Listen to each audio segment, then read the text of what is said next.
Actu debout, prenez votre temps et abonnez-vous à la chaîne, cela nous aide beaucoup et nous encourage à continuer à faire du bon contenu. Si vous aimez la vidéo, DONNEZNOUS un pouce en l'aimant, merci et profitez du reste de la vidéo. Created such a dehumanization of these people that we have the impression that they are no longer legitimate in their own environment, as if they are no longer legitimate to exercise power in their own environment, or if they do not have the representation to bring out people who can exercise power. Lead them and understand them in order to develop the locality sociologically. Let me give you an example. Who is the governor of the Savannah region? Who is the governor of the Savannah region? It is Mr. Achateri Afu, who is Diamba. You see, to be the governor of an area on a sociological, even political, even administrative level, logic recommends that it should be a personality who has some sociological, ethnological, and geopolitical mastery of the area before being able to reign.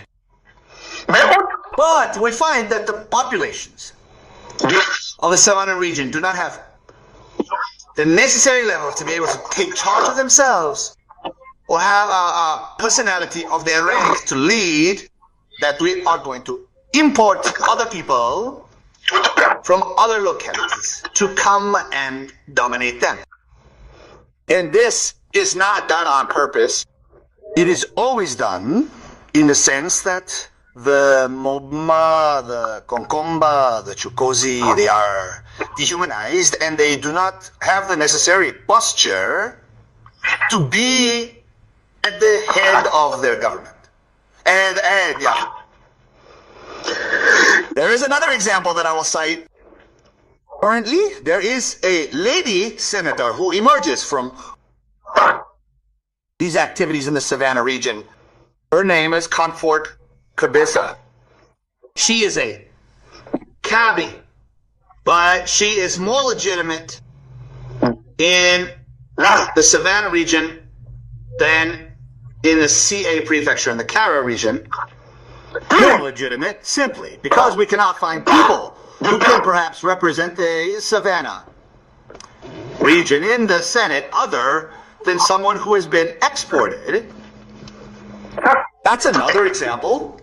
And there's also the reverse example. There are some who are from the local area, but who have resigned and do not want to assume their identity as members of this community in the Savannah region. That's the opposite, and they prefer to get elected, perhaps in the same way, or to do politics in the same way, simply for the sake of power, the political system. Mrs. Ibrahim, I think she's a deal breaker. Memonet Ibrahima, who was a minister, who was a member of parliament, who was a member of the assembly office and everything, I think she must be the one who is now the president of the ECOWAS parliament. She's from Bal, or she's from the Grand Duchy in any case. She's from the Samad region. But where she gets elected to be a member of parliament, to be elected, it's in the Gulf. It's in the Gulf. You see how in both directions there is a delegitimization, dehumanization, to the point where some personalities who are from this locality are ashamed to assume, to be seen, to be in the locality and this locality. So, this is how this Savannah region is truly devastated. The Savannah region represents 10% of Togolese territory, but almost 100% of the state has abandoned it. The Savannah region, 10% of Togolese territory, but almost 100% of the state has abandoned it. Because when you go to this area, there is nothing. Savannah is rich in soil, sunshine, livestock, and manganese.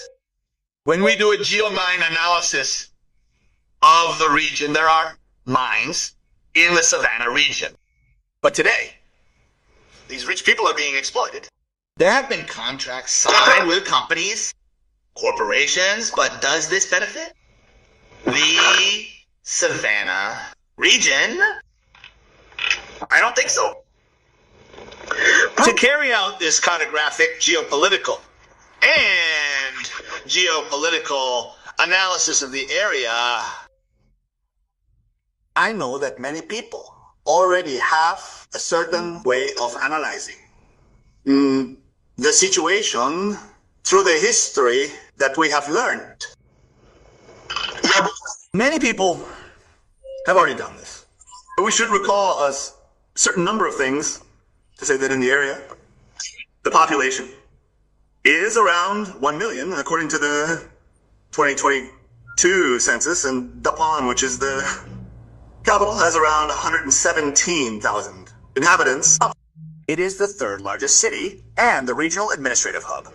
There are several villages, Mango, Manduri, as I have already mentioned, and all these localities help to create a certain synergy in administrative matters. The prefectures of Togo-Senkase, Penja, Oti, and Tandwa are the most notable prefectures.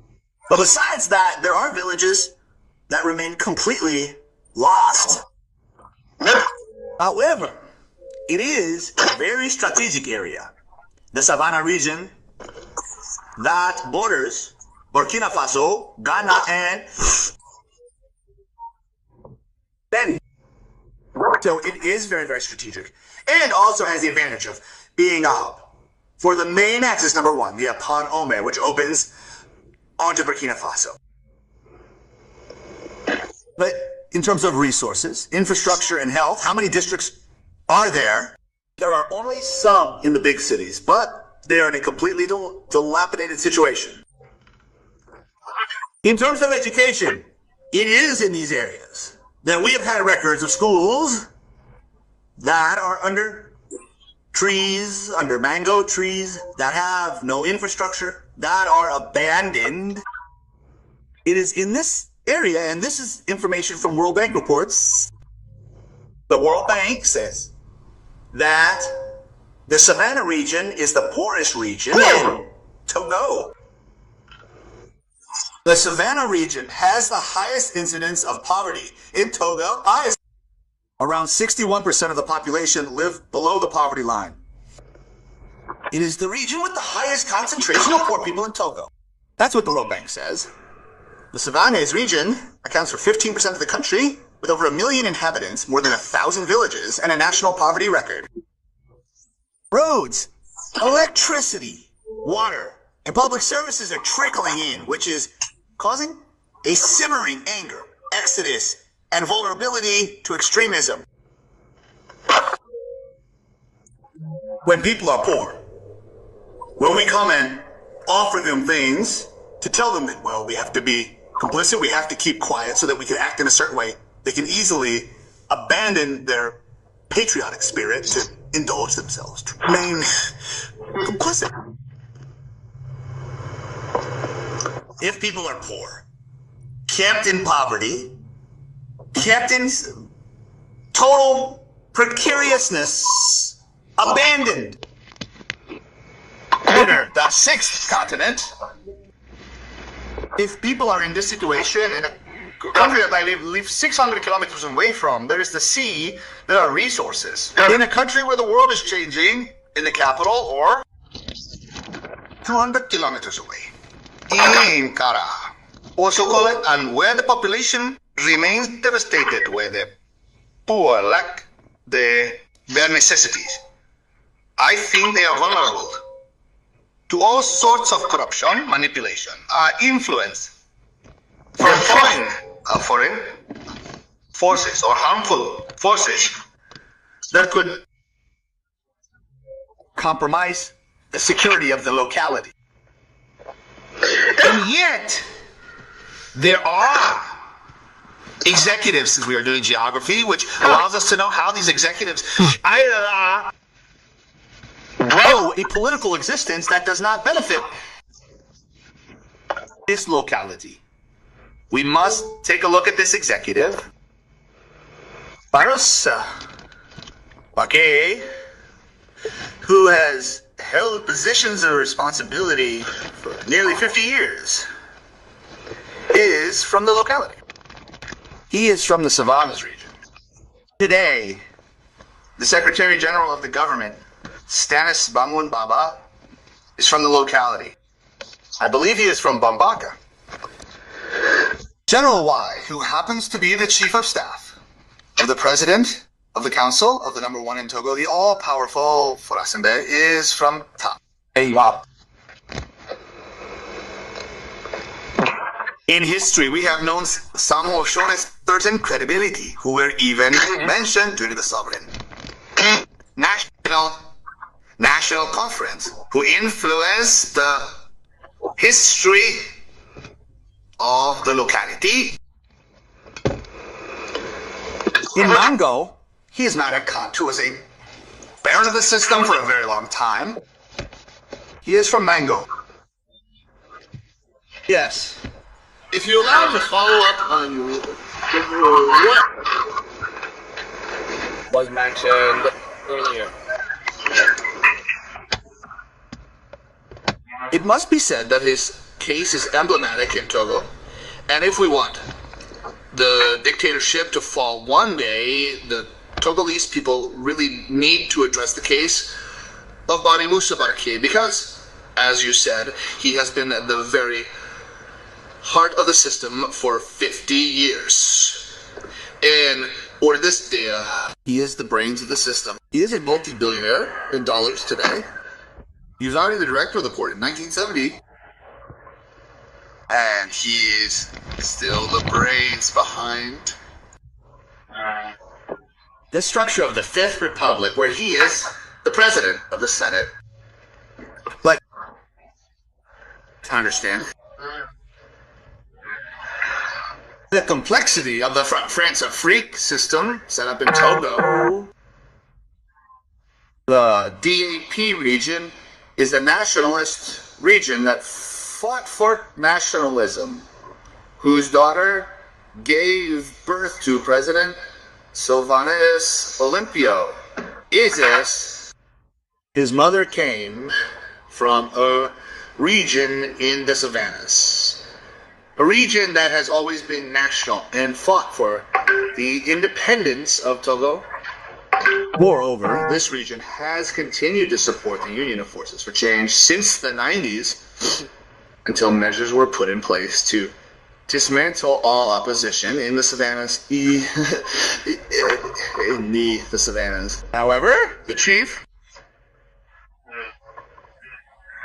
of Boris Barke, the relative of Boris Barke, at independence when Sylvanus Olympia was assassinated, they chased away the traditional power, the traditional chieftaincy power, from the real family that he had at the time of the fight against independence, and they handed it over to a PE chief who was not from this region, and they have kept it ever since.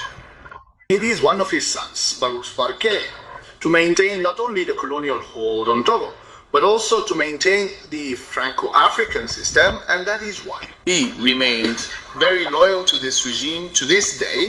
So you see how France is doing this. So the use of traditional chieftaincy power by